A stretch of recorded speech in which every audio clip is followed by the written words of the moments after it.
How's it going, guys? This week I'm talking to one of my good friends, Aiden Chitkara, about what it was like for him being one of 3 guys on the school's varsity field hockey team, as well as his thoughts about his senior year ending due to the pandemic. Hope you guys enjoy. All right, joining us now, he is a senior staff reporter, graduated senior staff reporter from Wayland Student Press Network, one of my best friends from Wayland High School, my favorite teammate on Wayland Varsity Lacrosse, Aiden Chitkara. Aiden, how are you? I'm good. How are you, Peter? How you doing? Just call me Peter? Ugh, that was weird. Can I call you Sippy? Do you want me to call you on the podcast? You can call me anything. I just don't think you've ever called me Peter before. I don't think I've ever called you Peter either. I just want to be a little formal, I guess, but I'm going to keep calling you Sippus. What about the show has made you think formal? I mean, you've listened to the show before. That's true. I mean, I don't really know what it's my bad. Yeah, no, buddy, you're good. You're good. I mean, yeah. I mean, that's always funny how literally everybody called me Sippus in high school, but it definitely varied. Like, I think guys in my grade, it was kind of a mix between like Peter or Pete or Sippus, whatever. Everybody in the grade above me called me Sippus. Everybody in the grade below me called me Sippus. So by the time I got to college, I'm just like, it'll be weird if like guys start calling me Peter or people start calling me Peter. So I had a big identity change and I dropped the R. So I started going by Pete, and that's been a journey. That's cool, man. All right, we're going to jump right into it because one, I want to have you on because you're an excellent sports mind. You just crank out podcast episodes on WSPN. I really wanted to have you on here. And you're just my boy, dude. Like, I love having you on. This is really exciting. I don't think I've ever had like a really like close friend on the show who wasn't like part of our almost staff. But Yeah. I also want to bring you on because you definitely had I don't know if abnormal is the right word, but definitely a very different senior year in high school, especially being an athlete, COVID aside. And so I want to start in the fall season because you and 2 other guys, Ethan and Zeke Betancourt, were 3 guys on the high school field hockey team. And from a global perspective, that's not abnormal at all because men's field hockey is very popular and prominent everywhere else in the world except for the US, where it's usually only played by girls, especially at a high school level. So you're the only 3 guys on a all-girls field hockey team. And so I just wanted to just ask about what that process was like, just starting from the very beginning. Like, what made you want to join the field hockey team, and when did this idea first come about? So it actually started going back to my freshman year. So Arden Knapp was a field hockey player. I mean, she's played since middle school, and she came up to us before the first day of school and was like to me, and I think she talked to Zeke and Ethan, and then maybe a few other people, and she was like, "You guys know you can play field hockey because it's allowed. I mean, in Massachusetts, guys can play field hockey, and we haven't had a guy on the team in a long time, but we'd love to have you." And I was like, I just joked and said, haha, like, ask me my senior year and then I'll consider it. And then they kept Arden and Fatima because they're the 2 captains this past year, and they've always been, big on the field hockey team. I think they both made the team since their sophomore years, but they just kept recruiting me every year. So sophomore year, junior year, and I just kept saying, like maybe senior year, like I'll give it a thought and stuff. So I think after my sophomore, or maybe it was the middle of my junior year, I kind of I just said, why not? And I didn't even think about, the repercussions of it, what would happen if I actually did it. I just thought, what, like, this would be a really fun senior sport because I don't have a fall sports. I play hockey and lacrosse. So I really have not been doing anything in the fall, and I've just been bored, and it's been all, football and fantasy football and just screwing around with my boys. So I just said, yeah, let's do it. So I guess I committed to doing it probably middle of my junior year. And then I just never really had the thought that, like, I wasn't going to do it. I never questioned it. I never, thought that this could be a really horrible idea. And I also knew that Zeke and Ethan were going to do it the whole time if I did it, because we didn't obviously want to do it solo. So doing it with those guys is awesome. And, we kind of just going in, like, we're going to do it, and just we're not going to think about it too much. Let's play field hockey, because I want to play field hockey, and and obviously there isn't a guys team, but it was really fun. Super glad we did it. What was going through your head during the first weeks of practices as well as like leading to your first game? How's the response from the rest of the team during these practices? And just what were just like the emotions and thoughts going through your head leading up to that first game of the season where it's pretty clear that you three are going to be the only guys on an entire field of just girls? Yeah. So it actually started back in the summer because I committed to play lacrosse at Kenyon College, where I'm going to be in the fall, in late July. So beginning, August 1st, I think, I just put lacrosse aside and start thinking like, all right, I'm going to do this field hockey thing. I'm going to take it really seriously because I want to, A, be good for myself and, make a name for myself. But B, I want to help the team and program out because they hadn't made previously the playoffs since 2016, when it was the year above you. And so Abby Betancourt was one of the players in that team, and Zeke and Ethan, that's their older sister. So she was kind of like telling them, oh, yeah, you should do it too. So we all kind of were told from different people, like, we should do this. We were encouraged to.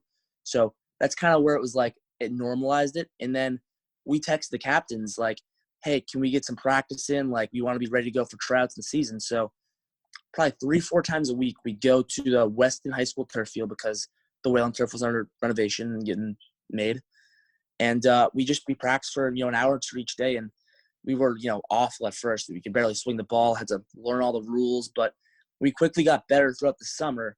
And then once we had more official captains practices with, other girls, probably like 7, 8 girls, and then us 3, it became more real and it became more like, wow, we could be good at this and we could really make something out of the season instead of having, like a 3-win season like they had previously. So, it wasn't a winning program before, but I feel like one of the things that we wanted to do is not only help Wayland out, help ourselves out, but, help the program because, I've been part of the hockey and lacrosse teams and we haven't missed the playoffs before the senior year of hockey ever. So I've been there. So I really want to do the same with that field hockey team.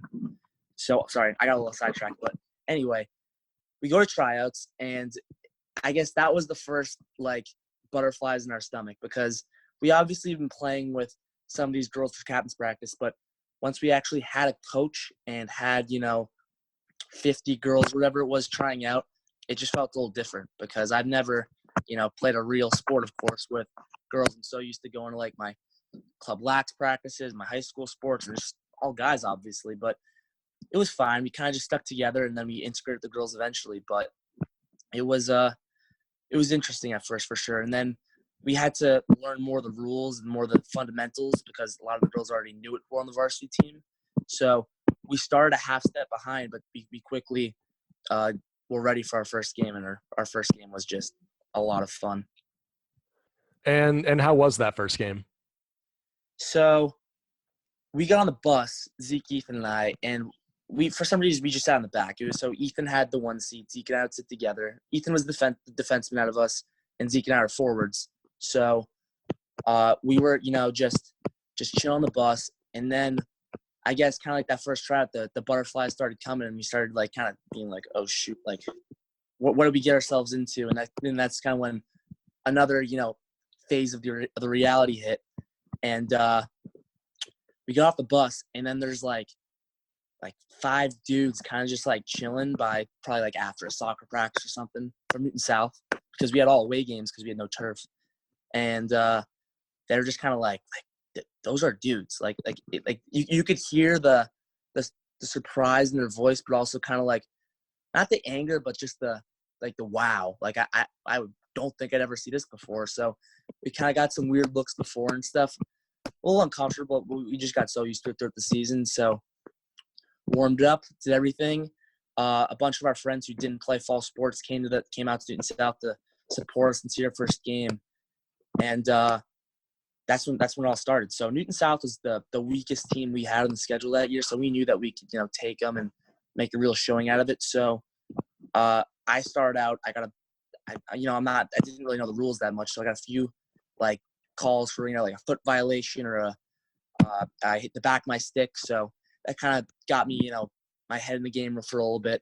And then my thing was, since my stick skills were not that great at first, I just, I'd hit the ball as hard as I could, and I'd just try and outrun everybody. So that was literally my first goal. I was at the 50, and I just booted the ball probably 30 yards, and then it was kind of like a one-on-one with me and the defenseman, beat that girl, and then just shot it and scored. And that was my first goal, and it was kind of like wow, like I can do this, we can do this, we can make a real good season out of that. So that was the first goal of the half, and then go to halftime, recoup a little bit, like sort of strategize, and then we go back, and then I get the ball again. We're closer this time. Probably we're within the circle, which is probably about 10, 15 yards out, because you can only shoot in the circle. And then I just beam it, and it hits off a girl's like her shin pads. And if the rule is, if it hits off somebody's foot and then that person touches it, it's a dead ball. But if nobody, if it just hits them and goes off, then it's fair game. So when I hit that girl off the shin, like I felt bad, but like the athlete in me, like I thought, like I don't hear a whistle, so I'm gonna keep playing. But the difference is, like, maybe being a guy and playing a girl sport, like a lot of the girls took like a 2-second pause, like they I don't know if they like thought about, oh, is the girl okay, or they just their brain stopped working. But I was, just I don't hear a whistle, and that's the way like my impulse is. So I'm gonna get the ball, I'm gonna shoot and score. So that's what happened. It was kind of like everyone stopped, but I kept playing. I scored another one, and that was that. I just want to backtrack just the way you kind of worded that, where you said, like all the other girls kind of stopped for a second to see if she might have been okay, but you said like your impulses just made you want to just like attack after that ball. As guys, we're just like really taught to like don't stop, like don't really like help out an opposing team until the whistle blows, just like keep going. Did you ever see kind of like a difference in practices between playing a guy's sport, playing a girl's sport, and do you think that those differences kind of come out in scenarios like that? Oh, totally. Like, for instance, so just that first coaching thing for me, like I love it when a coach yells at me. Like that fires me up, that gets me going. But it's just the complete opposite with girls. Like girls need positive reinforcement. They need to be told, like, we can do this, like let's go. It's all positive things. That's how you're gonna win. And that's what works. Like it's not a bad thing.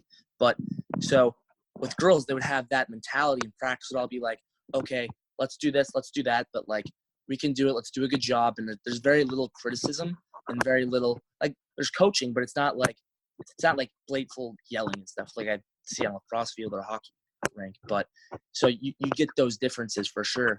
We played on the same lacrosse team, Mm-hmm. and I personally never felt like we were ever getting like screamed at or chewed out. I actually thought our team had a good balance of like yelling and positive reinforcement, but it brings up an interesting point where you see this difference and between playing a guy sport and a girl sport, and you're used to on your guys teams just being constantly, not constantly, but just being yelled at as part of the coaching, and you saw more of positive reinforcement when playing on a girls team. Do you think that if that style from a girls team was on a guys team, that team could be just as successful? I think so. I mean, it really all depends about what works for that player, because through like my conversations with coaches, like what we talk about, because I've been a captain on previous teams.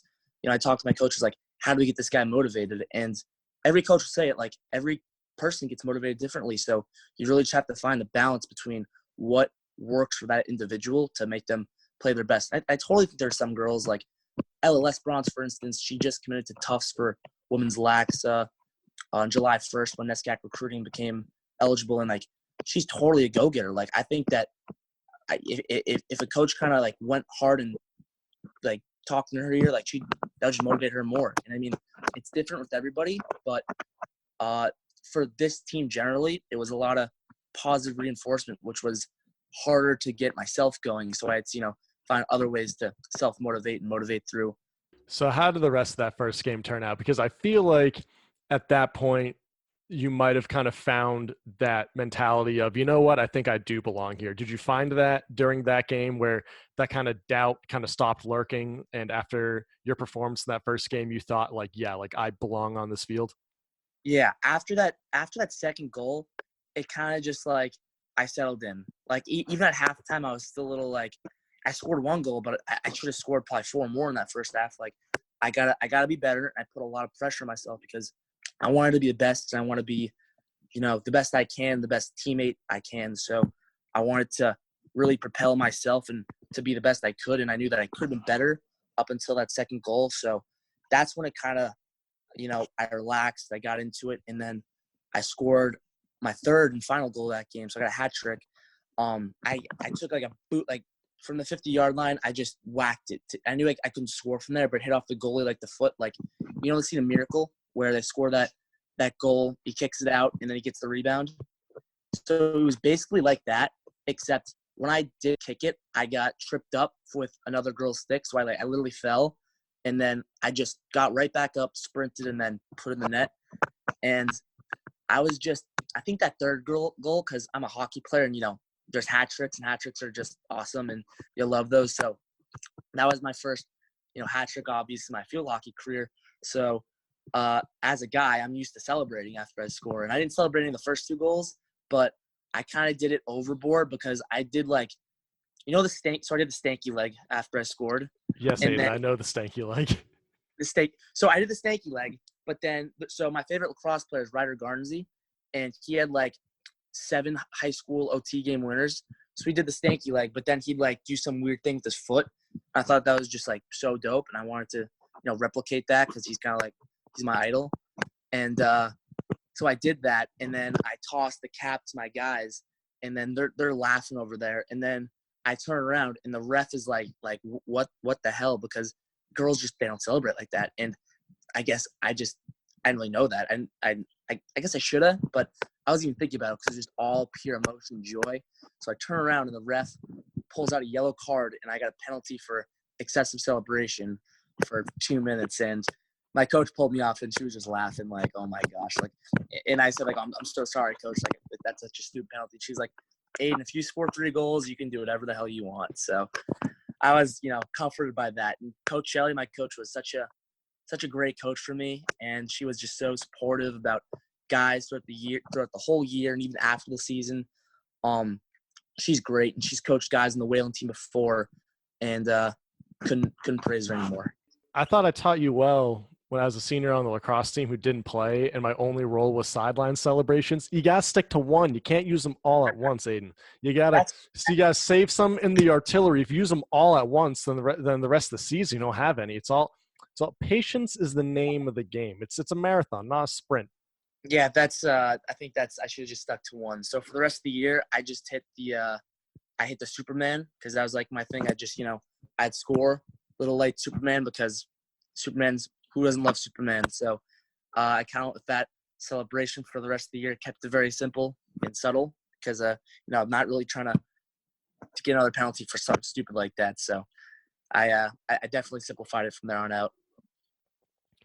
I'm curious to know about certain reactions from people you interact with in your daily life. So let's start with students and teachers at Wayland High School. What was their reaction to guys on the field hockey team?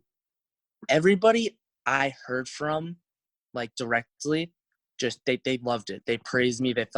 Some thought it was a joke at first, and I kind of had to tell them no, I'm doing this to win. And I guess it looks kind of funny from an outsider's perspective, but I did not do it for the joke. And I made sure before the tryout, I emailed my coach Shelley, and I was just to let you know, there's 3 guys trying out, but we want to let you know that we're going to take this seriously, and it's not going to be a joke. And I don't know if you've had guys in the past, but if you want us, we'd love to be on the team, and we're in it, and we're in it to win, and we're in it for the program, and not just for us and the individual stuff, whatever comes with it, but we want to be in it. We want to be in it. So a lot of people loved that. They didn't really know about the email, I guess, but they once they talked to us, I guess they knew that it wasn't just a joke, and it wasn't just for shits and giggles. It was to actually win, and they loved it. So we got some fans, because we had all away games, just stunk. I would have loved to have some home games, but we had some fans. We had a lot of teachers would ask me about it, and I feel like for the most part, the people that didn't like it kept quiet.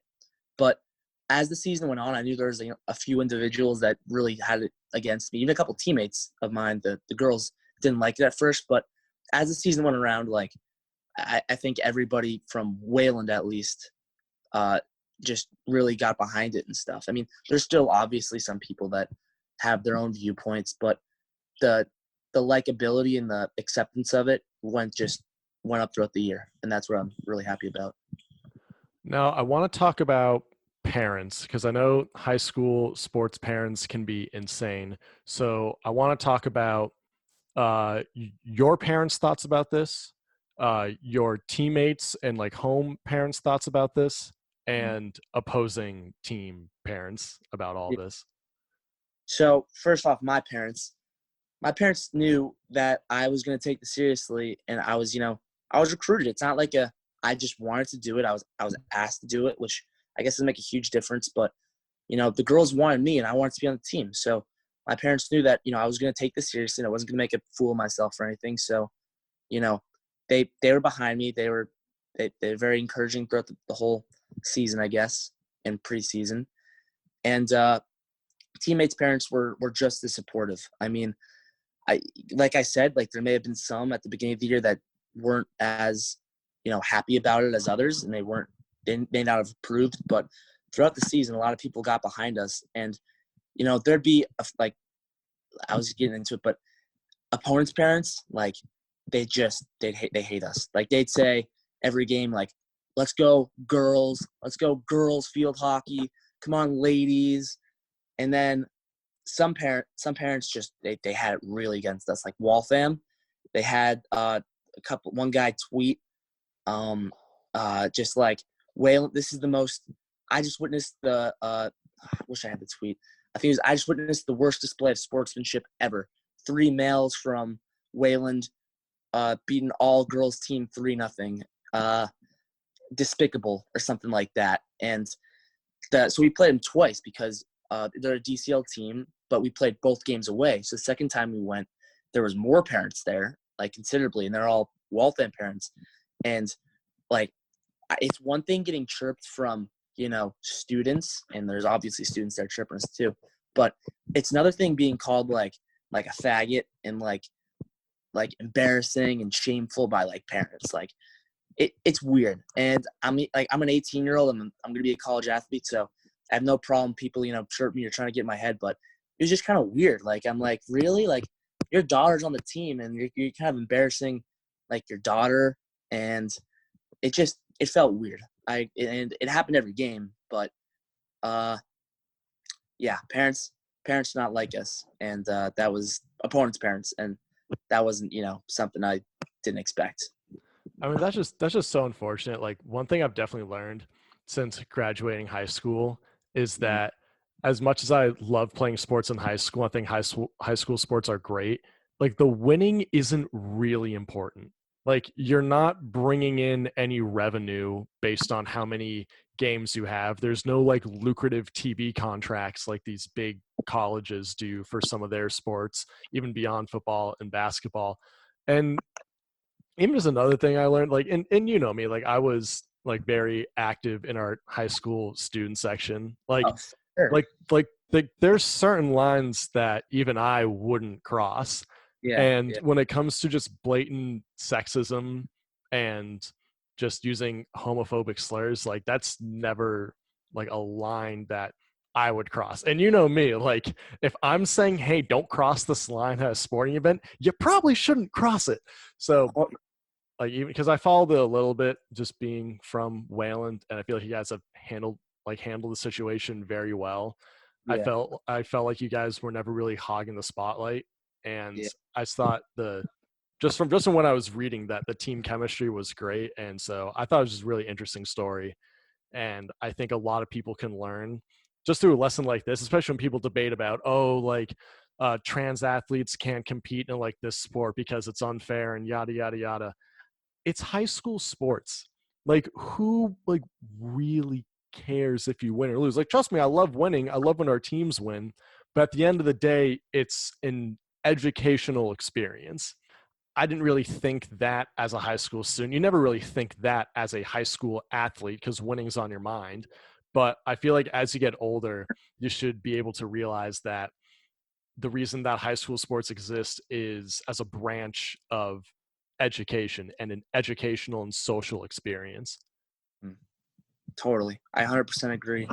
And like at a time like this where, you know, with like the Black Lives Matter and like where equality is just so preached and so big, it's just so ironic that these people, these parents, you know, whoever's against it is just so adamant and, you know, just straight up rude about us playing and being sexist and exclusive. So I just think that's extremely ironic, and I kind of just laugh at it because it's like whatever. But um, I think 3 weeks ago, our coach emailed Zeke, Ethan, Fatma, Arden, and I, which Fatma and Arden are the two captains from last year, and she was just updating us that there's like a bill or something that they're trying to do in Massachusetts to make field hockey exclusively a girls' sport. So I just think that's, you know, like, I don't know. I'm done, but I want to support all the other guys that would have done it. And throughout the year, I heard from so many guys who are like, "Oh my gosh, like I totally would have done it if I knew you were doing it, or if other guys from my town would have done it." So they're like, as much as there was negativity, like there was a lot of positive, a lot of good things I heard, and it was really cool to see, you know, both sides, because it was really interesting. It was a fun year, but there's obviously the ups and downs. But uh, I had a great time. I wish I did it my junior year so I could play another season, because that was a really fun year. I'm glad I had not heard about that bill, and I'm glad you brought it up because now I really want to look into it. Because first off, like men's field hockey is global. Men's field hockey is in the Olympics. Like everywhere else around the world, like men play field hockey. Like India, that team is stacked. New Zealand, they're very good. Like when I was in New Zealand, I saw like men's field hockey practices. The Netherlands, they're nasty at field hockey. Yeah. So I feel like as a parent, if your daughter played field hockey, you would have the knowledge of the sport your daughter plays and say, "Oh, like this is normal Hmm. everywhere else around the world." But back to that bill, you do bring up a good point, because even though that it is a guy's sport around the world and there technically is a guy's equivalent, there's not a prominent guy's equivalent to that sport within the US. Kind of like with American football, there isn't really a predominant female equivalent of American football. That's why it's totally okay if girls want to play football or wrestle, because there's no, or like even play on the guys golf team because there's not enough girls to form a girls golf team. If we're talking about equality here, girls are fully capable of being better athletes and being better at sports than guys. So I Totally. don't I don't know how restricting guys from playing girls field hockey, if there's no guys equivalent, really preaches the idea of equality. Because if you're saying that, oh, it's unfair when guys play field hockey, then I feel like you're just blatantly saying, oh, like girls aren't good enough to compete with guys in field hockey. When I feel like that's just not true. And you don't know that because guys field hockey isn't that prominent within the United States. So Yeah. I would love for there to be guys field hockey. I'd love for there to be every sport that could be possibly funded by a high school. Obviously, that's not possible. So, because there's these financial and social restrictions, why would you create even more restrictions from kids who just want to play a sport in high school? Totally. And like to go even further, we lost like 5 games in the regular season, and we tied a couple, and we lost the playoffs. Like we were a very beatable team. You know, the guys, we had like one or two things we were like really good at, and that gave us like a good advantage. But like my defense was horrible. I'm used to playing hockey where I use both sides of the stick. For the first 5 games, I got probably 3 back of the stick calls a game. We had a lot going against us, and that really evened the playing field significantly. Very fascinating conversation about your fall sport. But now I want to get into your spring sport. Mm-hmm. You play lacrosse. We were on the same team my senior year. Yep. I think we probably became friends because our lockers are next to each other and you needed a ride home. And I'm like, sure, I'll give this kid a ride home. By the way, best decision of my life, not because we became great friends, but because your mom made me a batch of cookies after I graduated, and those were really good. So everything was worth it. I want to talk about your either shortened or non-existent lacrosse season because of the COVID-19 pandemic. So just paint a picture of where you were, what just your preparations were for the upcoming season, and where you were when you found out that you're not going to have a senior season? Yeah, so for the Wayland Boys Lacrosse program, we always start our, training in the winter, or really even the late fall. So for every year, we've entered a Wayland lacrosse team into the Clams Elite Lacrosse League, which is AKA CEL, which is just a weekly indoor thing where you have 3 games. They're 25 minutes, and it's indoor. It's like literally on a turf field, but with like hockey boards surrounded. So it's like box lacrosse. So we did all 10 or 12 weeks of that. We'd have great attendance and a lot of improvement. So we kind of worked our butts off from November, right after Thanksgiving, all the way up to February. Took about a month break just because winter sports were ending. People had wrestling and stuff, and then we got into captain's practices where I think we had 3 or 4 2-hour sessions at the Edge in Bedford, and we'd have somebody we hired to help us, work as well as, captain-led stuff, which was me, Philip Coachling, Mason Boulevard, and Timmy Goodfellow. We'd work on, with the guys, just simple stuff, getting their sticks tuned up, getting their, physicality and conditioning tuned up. And, we had those practices in March, and we had the first 3, and it was kind of like all was normal, like no worries of COVID-19.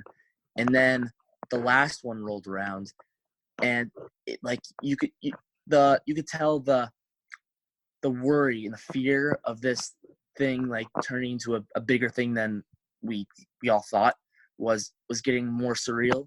So I remember talking to Timmy jokingly after that last practice, being like, yo, this ain't our last time. Like this couldn't be, like, you're just joking. Like, nah, like no way. So we ended that thing like just laughing, going home, and then the next day in school, I was in the media center, and I was talking to Miss Schmidt, Miss Cole, who's the librarian, assistant principal, and a bunch of my friends, and like somebody said like could spring sports get canceled, and that's when I was like what? No way. Like I didn't believe it. I didn't think that it was a possibility. I just thought, sports are sports. When have sports ever been canceled before this year? Like World War II maybe, and a couple like small exceptions. But like when Timmy and I said that, it was like a total joke. Like, oh yeah, like this couldn't be the last one. But I heard that conversation in school, and then the assistant principal like not really giving a firm answer like yes or no. Like that's when it kind of hit that this is a bigger thing than I really was considering at the time. And then 2 days later, I think we had that last captain's practice on a Tuesday, and then the following Monday, the 18th, was when our season was supposed to start. So we had that captain's practice Tuesday, and then Wednesday we go down to the boys basketball game because they're playing the state semifinal against Taconic in West New England.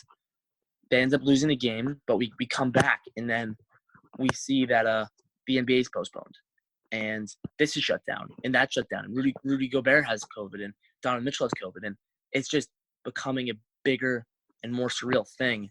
And that was like, oh my gosh, this can't be happening. And then Weston ended up calling a 2-week break from their school system that same night, and we're like, wait, is our school going to be delayed because of this? Like, what does that mean for our lax season? What does that mean for just school? Like what's going on? So the school day, Thursday, March 12th, was just, I'll never forget that day. It was just the weirdest, grayest, most dull day ever. Like everyone was just down. Nobody was happy. It was just, it was like haunted. It was a ghost town, and we were all just, like what's going to happen? And nobody thought that it could happen. Like they could knock out the rest of our school year. So I ended up having a 5th block free, and I jokingly said like, yo, we should run around the halls like every senior does on their last day of school, like as a joke. And like everyone like laughed at, like people laughed at it. People like kind of like rolled their eyes and stuff. Like it can't be that. Like it's not gonna be that. But I don't know. Yeah, that was kind of it. And then we were planning. We heard that school. We got an email to empty our lockers and to get everything out in the middle of the school day. So we figured we're gonna have a 2-week break like Weston.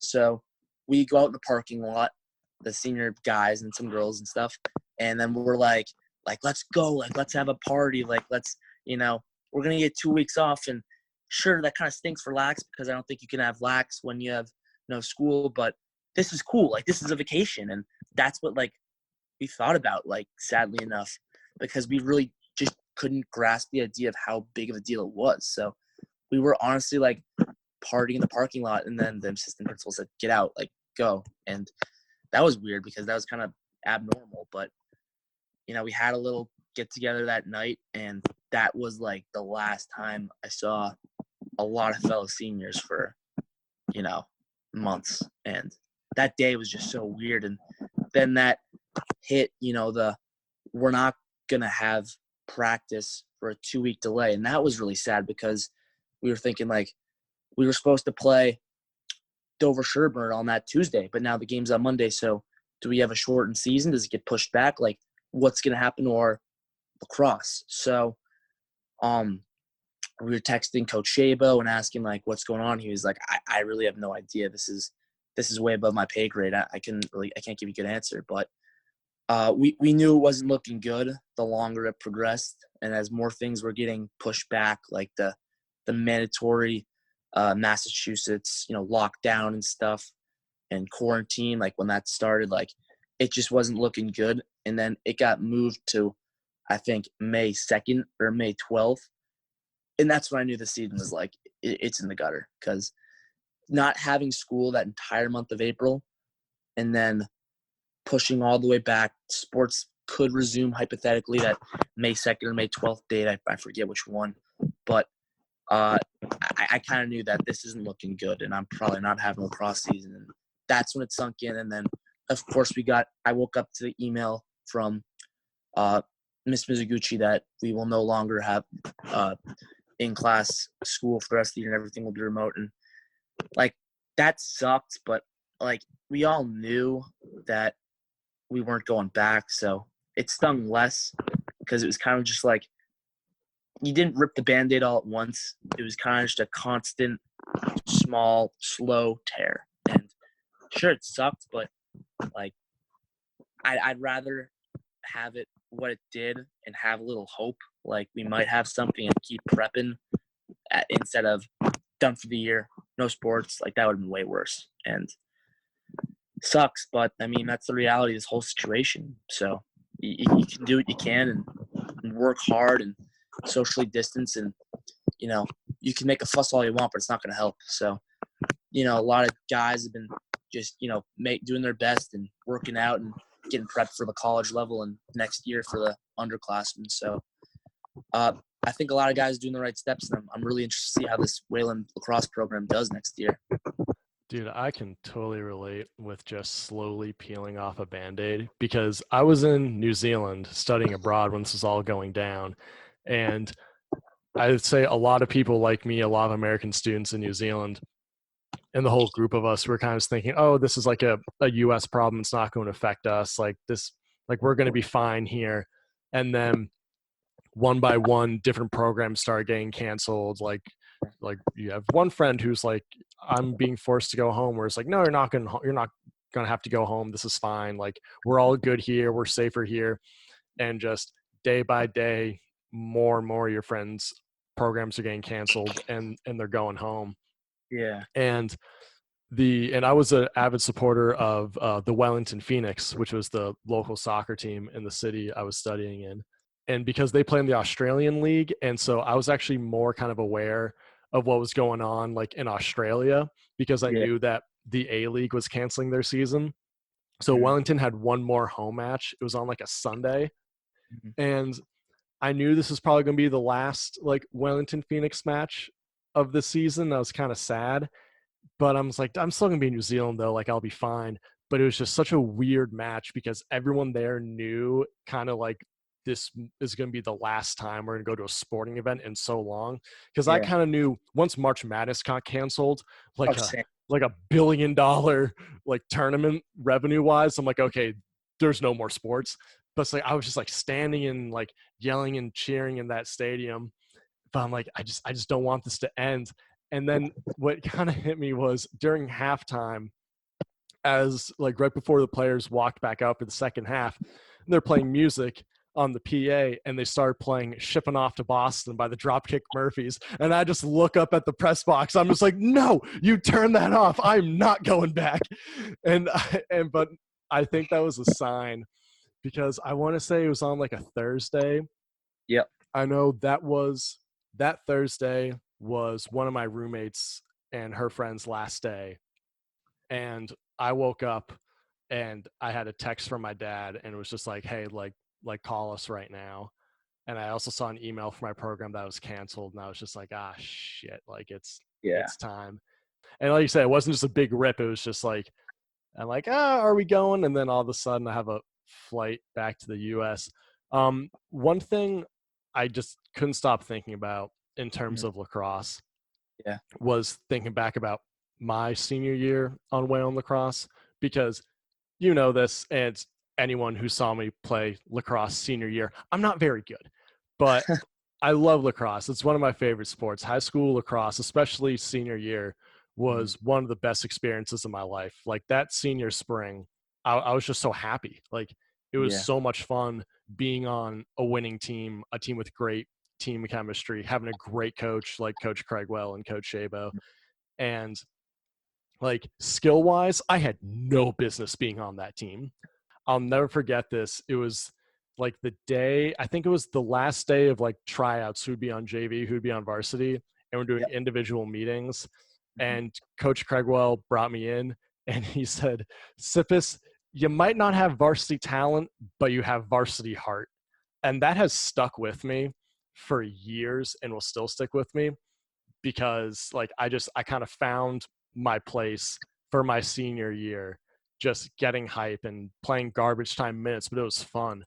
Uh-huh. And I just like could not stop thinking about not just in Wayland, but anywhere, a kid who might not be the best player, but just has the heart, has a love for the sport, and played 3 years on JV like I did, but Mhm. knew that, you know, senior year, he's going to be on varsity. He's going to have that varsity senior spring.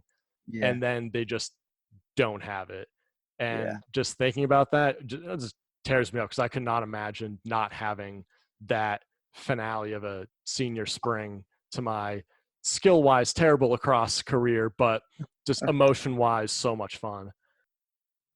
From an academic standpoint, just I go to high school to, to work with, Timmy or a coach or somebody, or just practice myself, and just like the academic building and the academics, like I don't think I'll ever feel like I finished well in high school. It just feels like an incomplete, like I still feel like I owe one more English assignment, or I didn't really, finish it the right way. But like that's just for now, and it'll get over it. But it's weird. It's like I'm not really done. I don't feel like I'm done. Like, once I go to college, I'll be done. But we have graduation like later this month, and it's July, and I haven't seen a teacher and had a class since March 12th. So it's like the thought of going back for graduation, which is going to be in like groups of 20, which are the same people I've been quarantining with this whole time, like it just feels so weird. I don't even know how to describe it.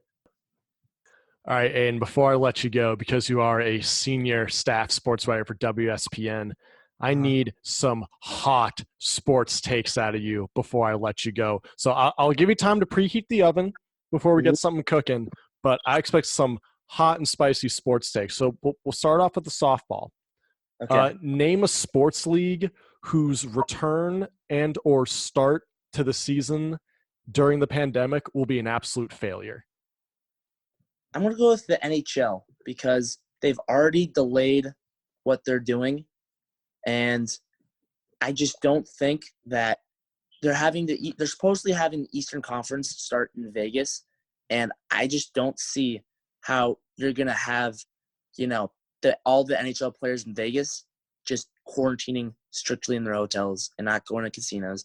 And even the NBA, like, I still have concerns that it's going to start up. It's going to start up for sure. But as soon as there's a flare or one or two people get it, it spreads to five. Like, it's just, I don't know. I think it's definitely going to start, but I am very 50-50 if it's going to finish. And I speak for both NHL and NBA, but the NFL, like, like I don't know, because they're still going to do the, Browns versus Titans. It's going to be at one of those stadiums. They're not going to quarantine altogether, and they're not going to have fans, I assume.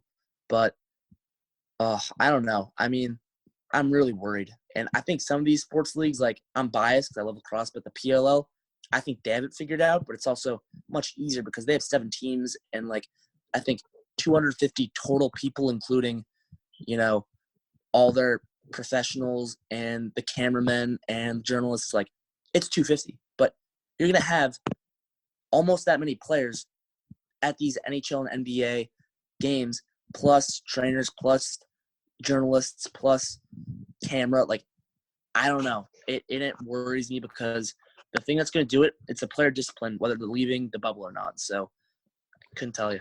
I'm going to go with Major League Baseball because they're not actually playing in a bubble. They're still traveling. And I think that is the dumbest idea possible. That's Now, what the I, NFL's doing. I think the NBA is stupid and the MLS is stupid for playing in Orlando, which is a hot spot.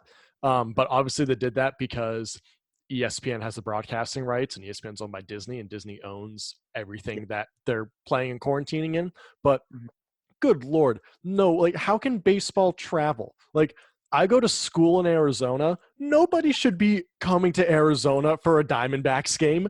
Oh my God, like the Diamondbacks are going to get picked off like flies. I'm prepping for a fantasy baseball draft. And for the first time ever, I think I'm going to have to draft geographically. Like, oh man, there might not be enough Colorado Rockies on the board, just solely based on the likelihood of who might get it. Now I have a keeper, Freddie Freeman. He already tested positive, which is actually a good thing because it's further enough from the start where he'll be set and ready to go. Problem is, I don't know about the rest of the Atlanta Braves. I think baseball is going to crash and burn. I think they get 13 games in max before just an entire bullpen caught it. And it's like, oh, the Royals are gone. And it's like, oh, well, the Royals just played the Padres. Up, Padres are gone. And I think it's just going to be an absolute failure for not being in a bubble. I think they could have found just some baseball complex in Nova Scotia and just had it there. And it's like, there's no people here, pandemic or not. So play ball. Baseball's dying, pandemic or not. The average age of an MLB fan is 57, and that's horrible. And the MLB should have been the first sport to be back because this is baseball season. And if they just got the CBA or whatever the hell they needed, they'd be back. They'd be playing right now. And, baseball just – they screwed up. They screwed up big time. I'm going to put more of the blame on the owners and the players for that. These owners are billionaires. It's like, oh, these players are already overpaid for playing a game. And it's like Mike Trout makes God knows how many hundreds of $1,000,000 because you pay to watch Mike Trout, whether that be buy a ticket or watch an Angels game with where they put advertisements. Like you set the market price. So I hate how these fans are just like, oh, these selfish, overplayed ball players. You're kind of the one who sets the market. And like that's the whole thing about sports. You get talent you can't replace. Like Mike Trout gets paid all this money because like you cannot replace a talent like that. And these owners are billionaires. Like, and what I hate is that there's never been like a risk reward in the business of being an MLB owner. There really isn't. A lot of these people have inherited their money and have inherited their baseball teams. It's a lot of old money in there. And there's never been a real risk. But now there's a risk. And all of a sudden, they don't want to have to steal that risk. They only want the reward because they've only been rewarded for what they have for God knows how long they've owned that team. But, hey, the risk is here. Pandemic. It's not likely, but, I mean, the friggin' Wimbledon tennis tournament, they had a pandemic insurance that was a branch of their what if a monarch dies during the tournament. It was stupid. They paid millions of dollars a year for that insurance, but it turns out it paid off well for them. So I don't know. I hate the idea of people like being against millionaire baseball players but siding with billionaire owners. Yeah, I totally agree with that. I totally agree. Some more questions. I'm gonna need some more hotter takes. The oven's getting there. Low 350. You want Bet. football? Because I hate to flex, but I know it's a podcast, but in your video, you can see that I have 3 draft boards right there. And for our league, if you win the league, you get to keep the draft board. And luckily enough for me, those are the last 3 draft boards. So I won the last 3 fantasy football leagues. So I know my fantasy. That's what I'm gonna. That's all I'm gonna say. It's really funny. I might regret this because my league might know my secret. And my secret is I don't actually know a ton about the NFL. I just kind of pretend to. And I won my league 2 years ago. Don't Uh-huh. know how. Actually, well, it's because I know a lot about college football. So I know a Yeah. lot of like up and coming quarterbacks. So I got Patrick Mahomes because I'm like, I think it's going to be a stud because this dude was a stud at Tech. Turns Yeah. out I was kind of right. And I also had McCaffrey. So I won. But yeah, I don't know much about the NFL. I kind of just pretend, and I just really love fantasy football because I love the guys in my league, love them to death, and Uh-huh. I just have such a great time. But honestly, you can brag about, you can show your fantasy football wall all you want. Like I actually respect that because I don't know anything about fantasy football, about not fantasy football. I don't know anything about football. Like I like the NFL. I watched it a little bit. Love the Panthers. Like the Patriots. But Yeah. yeah, I don't know much. I respect those draft boards. Thank you, Sipis. Actually, I appreciate that. But my bold takes is that the Cincinnati Bengals this year are going to be as close as an equivalent to the Oklahoma Sooners football team as possible. All offense, no defense, 42-35 shootouts every game. And they'll still be a losing team for sure. But Joe Burrow and that offense, surrounded by, AJ Green, Tyler Boyd, T. Higgins now, Joe Mixon, like, they're going to be freaking good. They're going to be really good. And Josh Jacobs, with the addition of Henry Ruggs being a deep threat, he's going to have even more room. I'm taking Jacobs at the 10 pick, which is very early, but I'm all for it. And Cam Newton as a Patriot, I'm not really a Pats fan, but that's going to be just ridiculously good, Belichick and Cam Newton. And I made a bet with my friends that the Pats wouldn't go better than 8-8 because I just assumed they'd have Stidham. And I thought wrong, and I think I'm going to pay up that bet right now because that's not good. But also, Tom Brady will not win a Super Bowl with the Bucks, and I don't think he makes it past the wild card round. If I'm going to be honest. NFC. It's not really a hot take. I kind of agree that Brady is. I feel like the general consensus is that the Bucks really won't go that far because you can have Tom Brady, you can have Gronk, but at the end of the day, you're still kind of the Bucks. Yeah. I'll say this with Cam Newton. Good God, I'm happy as someone who really likes the Carolina Panthers, as someone who supported the Panthers when they went 2-14 and then drafted Cam Newton first overall and immediately went to become a division contender and then went to a Super Bowl. Like I'm so happy because I wouldn't want him to go anywhere else. Because if he went to like the Browns or the Bears got him or something, he would be terrible because he's on a bad team and they're gonna be like, see, Cam Newton is a bust. But Yeah. like he can thrive here. And He's good. I really, really hope he keeps doing him because nothing bothers me more than these, I'll say it, borderline racist people at 98.5 The Sports Hub who don't like Cam Newton, not because of his skin color, but, just the way he acts and the celebrating. In no way Belichick's going to let him do the Superman and all that. Like, did you not watch Gronk prance around all these years in spike footballs? Like, Belichick's totally fine with players having personality. You just don't like that because Yeah. you just don't like the mobile and free-spirited black quarterback because 98.5 The Sports Hub is full of a bunch of racists. There, I said it. Mm-hmm. Now, Aiden Chitkara, who is the best senior staff writer at WSPN not named Aiden Chitkara? Oh, wow. This is a really tough one because you see my co-journalist, CJ Brown, my podcaster, I guess. I guess I have to say. Uh, I'd love to put him there, but it's just not him. And it's either Charlie Moore, who's going to BU next year, or Kevin Wang, who's going to Harvard for journalism. And they're both really good. They're both award winning. I'm going to give it to Charlie just because he does more of the sports stuff and the baseball. He's big on that. So I think Kevin's going to be successful with journalism, but I'm more interested in what Charlie's going to do. So I'll take Charlie. Yep. Aiden, it was great having you on. Honestly, dude, this was great. Pleasure Thanks. having you. Of course. I'll make sure to get some more cookies for you, man. That was a really interesting conversation. Thanks again to Aiden for coming on the show. It was great having him. If any listeners want to continue the conversation, especially regarding gender and sport, please feel free to get in contact with me at Pete Sippis on Instagram. Gender and sports is a topic that I'm very passionate about, but I also want to learn a lot more about. Until next time, I'm Pete Sippis. Thanks for listening.